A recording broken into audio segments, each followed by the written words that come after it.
Naaksidente ka na ba sa panaginip?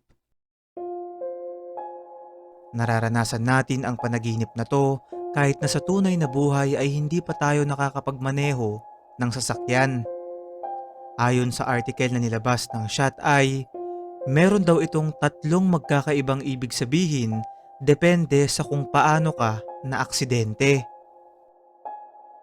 Una, kapag ikaw yung nagmamaneho at nabunggo mo yung sasakyan, ang ibig sabihin nito ay binibigyan ka ng babala ng iyong sarili na ang tinatahak mong landas sa iyong buhay ngayon ay idadala ka lang sa kapahamakan at kabiguan. Maaaring ang mga desisyon na to ay maliliit lamang katulad ng pagkakaroon ng mga bisyo, pero kahit pa ganon ay malaki pa rin ang magiging epekto nito sa iyong hinaharap na nagbibigay sa iyo ng babala sa paraan ng panaginip. Pangalawa, kapag ikaw ay pasahero lamang o nakasakay lang dun sa sasakyan at ito ay nabunggo, ang ibig sabihin nito ay may mga importanteng sitwasyon sa iyong buhay na hindi mo kontrolado.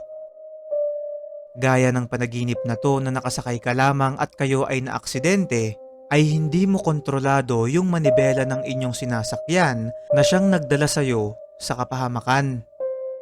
Sa madaling salita, kaya mo ito napapanaginipan ay dahil sa tunay na buhay ay may ibang taong gumagawa ng mga desisyon para sa iyo. Pangatlo mga kaibigan, kapag kasama mo namang naaksidente ang iyong pamilya dun sa panaginip, ang ibig sabihin nito ay napapadalas ang iyong pag-aalala sa mga miyembro ng inyong pamilya na siyang gumugulo sa iyong isip. Kaya mo ito napapanaginipan ay dahil mensahe sa iyo ito ng iyong subconscious na bawasan mo ang iyong pag-aalala dahil nasa magandang lagay naman ang iyong pamilya. Mga kaibigan, kung babalikan natin ang ating kasaysayan ay makikita natin na isa ang panaginip na to sa pinakasikat na panaginip na present sa iba't ibang kultura dito sa mundo. Bawat kultura na to ay merong iba't ibang paliwanag patungkol sa panaginip na to na hanggang sa panahon natin ngayon ay itinuturing pa rin bilang isang teorya.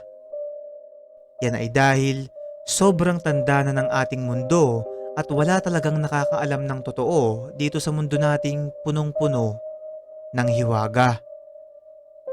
Ikaw kaibigan, naaksidente ka na ba sa panaginip?